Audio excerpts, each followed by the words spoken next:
Hello everyone, welcome back to my second channel. Welcome back to Jack in the Books. It is officially October. It is Libra season. It is my birthday month and I'm turning 25. Yeah. I'm not ready to be 25. I am so not ready to be in the X Factors overs category. It breaks my heart a little bit. I am not ready for my quarter life crisis.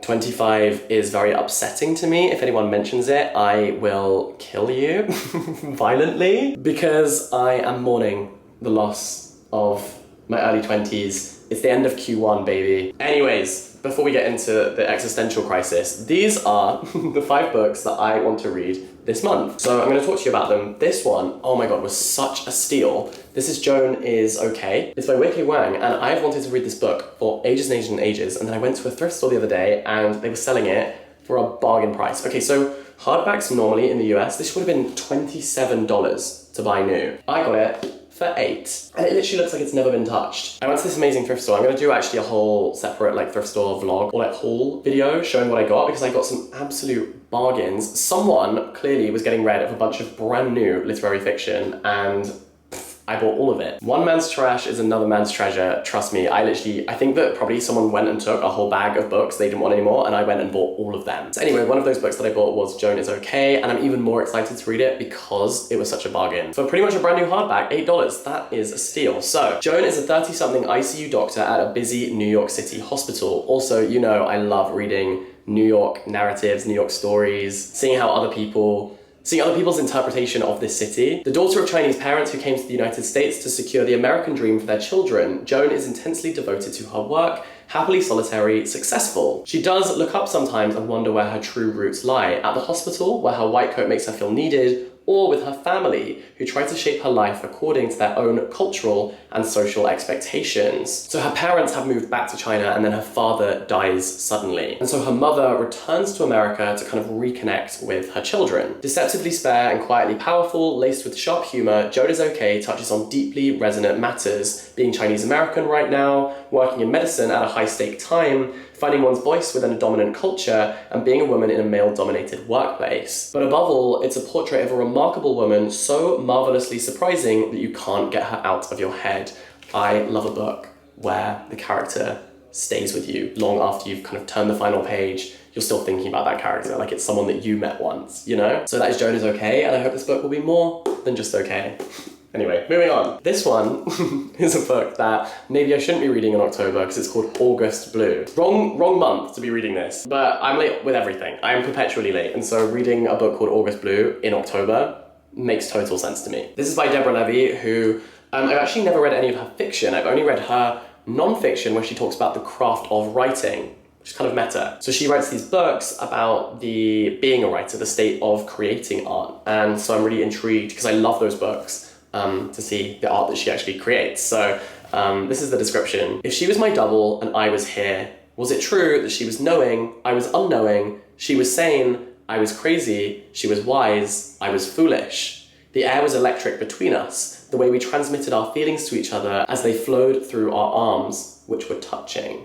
I think that's a little extract. That's lovely. At the height of her career, the piano virtuoso Elsa M. Anderson, former child prodigy, now in her 30s, walks off the stage in Vienna mid-performance. Now she is in Athens, watching an uncannily familiar woman purchase a pair of mechanical dancing horses at a flea market. That feels like a random generator of words.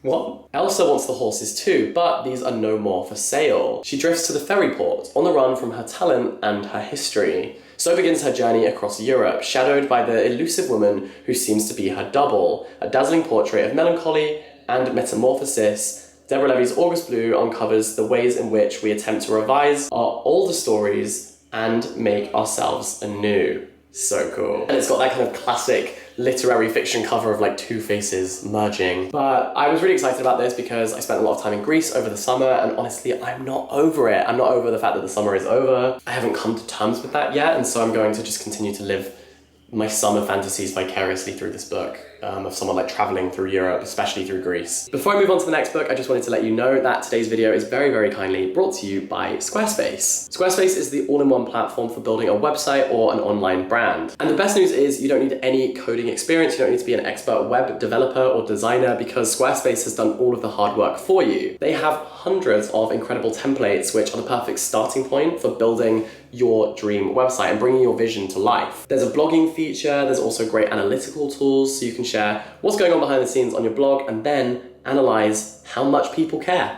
You know, what articles are people clicking on, what are people reading, and therefore how can you spend your time working on the website more efficiently and prioritize the things that people love. So I think that starting a website is so important. It's often the first surface that people will see when they interact with your business. So you want to put your best foot forward, and with Squarespace, you can absolutely do that. So you can get a free trial of Squarespace over on squarespace.com. And then when you're ready to launch, you can head to squarespace.com/jackinthebooks and use the code jackinthebooks to get 10% off your first purchase of a website or domain.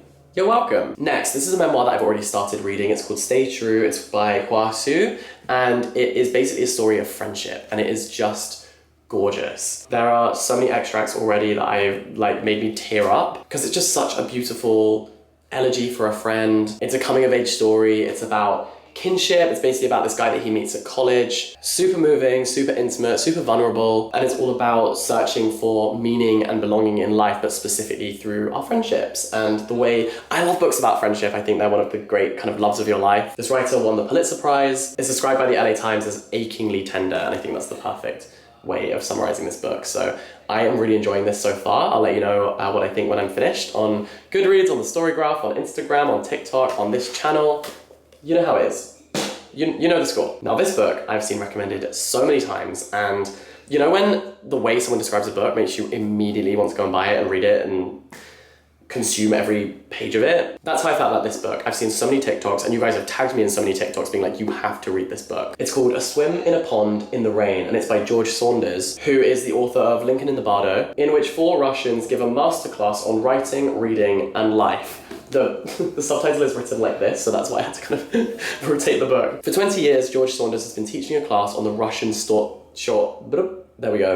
on the Russian short story to his MFA students. In A Swim in a Pond in the Rain, he shares a version of that class, offering some of what he and his students have discovered together over the years. That's very helpful because buying this one book for $18 is considerably cheaper than taking a university course in creative writing. So I'm buzzing. The 7 essays in this book are intended for anyone interested in how fiction works and why it's more relevant than ever in these turbulent times. Saunders approaches the stories technically yet accessibly, and through them explains how narrative functions, why we stay immersed in a story, and why we resist it, and the bedrock virtues a writer must foster. A Swim in a Pond in the Rain is a deep exploration, not just of how great writing works, but of how the mind itself works while reading, and of how the reading and writing of stories make genuine connections possible.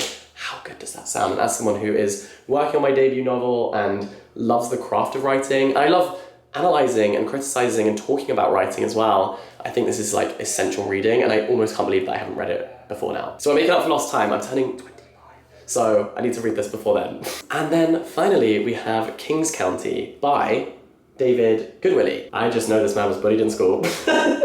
With the surname like Goodwillie. No more comments on that. This is a signed edition, and it's a book about moving to Brooklyn, and I bought it on the day that I moved to Brooklyn. I'm cheesy. I'm a whole charcuterie board of cheese, and I don't care because sometimes you just want to read something that really hits with like how you're feeling. And the description on the front was everything I needed and more. It says, Kings County crystallizes how it feels to be young and in love in New York City. Which is also a loud lyric, right? It's the early 2000s, and like generations of ambitious young people before her, Audrey Benton arrives in New York City on a bus from nowhere. Broke but resourceful, she soon finds a home for herself in Williamsburg, Brooklyn. But the city's freedom comes with risks, and Audrey makes compromises to survive. As she becomes a minor celebrity in indie rock circles, she finds an unlikely match in Theo Gorski, a shy but idealistic Middletown kid who's struggling to establish himself in the still patrician world of books. But then an old acquaintance of Audrey's disappears under mysterious circumstances, sparking a series of escalating crises that force the couple to confront a dangerous secret from her past. So I think this book is really going to like hit the spot for me and where I'm at in my life right now. So that's why I picked this one up. So I'd really love to read those books. And then I also have this little stack here of the shortlisted books for this year's Booker Prize, but I made a whole separate video on those, so I won't talk about them in this one. But I am hosting the official Booker Prize live stream on the 26th of November, so I gotta get reading. I need to make sure I've read all of those long before that ceremony, so that is also another kind of like side project, but I'm gonna be making a whole YouTube video on these books and my reviews, so watch this space. Thank you so much for watching this video. All the best, stay in touch, have a wonderful day, and I will catch you very, very soon. Bye-bye.